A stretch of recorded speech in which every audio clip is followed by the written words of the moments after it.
Para sa lahat ng 4-piece beneficiary, latest payout of 4-piece cash grant for March 28, 2025. Sino ang mga kasali? Bago tayo mag-start, huwag kalimutang mag-subscribe bilang suporta sa ating channel. Simulan na natin.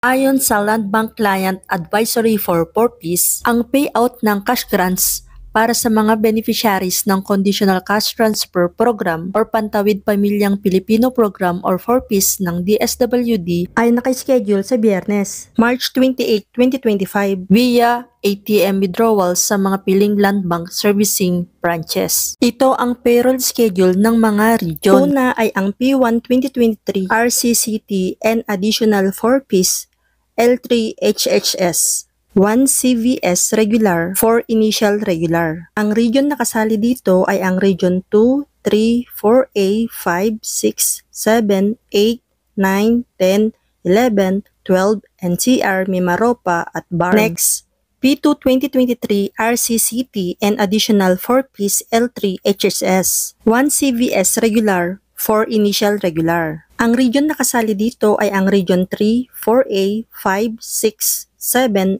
8, 9, 10, 11, 12, NCR, Mimaropa, Caraga at BARM. Next ay ang P5 2023 RCCT and additional 4-piece L3 HSS, 1 CVS regular. Ang region na kasali dito ay ang Region 1, 3, 4A, 5, 6, 7, 8, 9, 10, 11, 12, NCR, Mimaropa, Caraga at BARM. Ang susunod ay ang P6 January 2023, 2022 additional 4-piece L3 HHS 2 retroactive.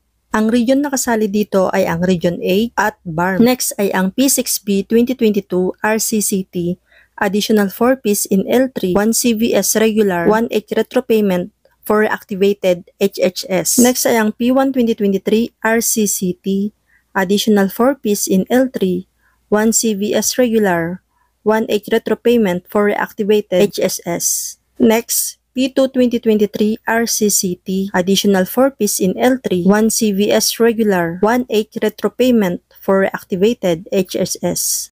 Next, P3 2023 RCCT additional 4-piece in L3 1 CVS regular 1H retro payment for reactivated HHS. Next, P4 2023 RCCT additional 4-piece in L3 1 CVS regular 1H retro payment for reactivated HHS. Next, P5 2023 RCCT additional 4-piece in L3 1 CVS regular 1H retro payment for reactivated HHS. Next, P6A 2023 RCCT additional 4-piece in L3 1H retro payment for reactivated HHS. Ang kasaling region sa mga nabanggit na payroll category ay ang buong region. Next ay ang P6 2023 RCCT1 CVS regular. Next, P1 2024 RCCT1 CVS regular. Next, P2 2024 RCCT1 CVS regular. Next ay ang P3 2024 RCCT1 CVS regular. Ang region na kasali sa mga nabanggit na payroll category ay ang Region 3, 5, 7,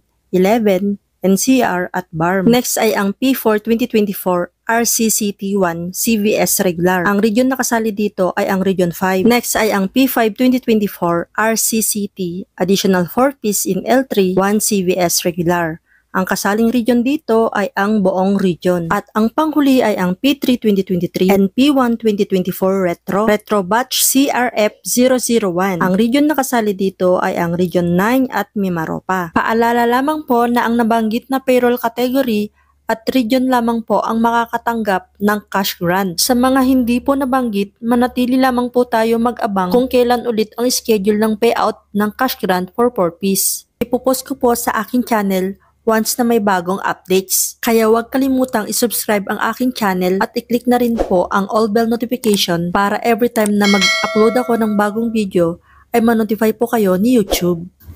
Maraming salamat! Bye!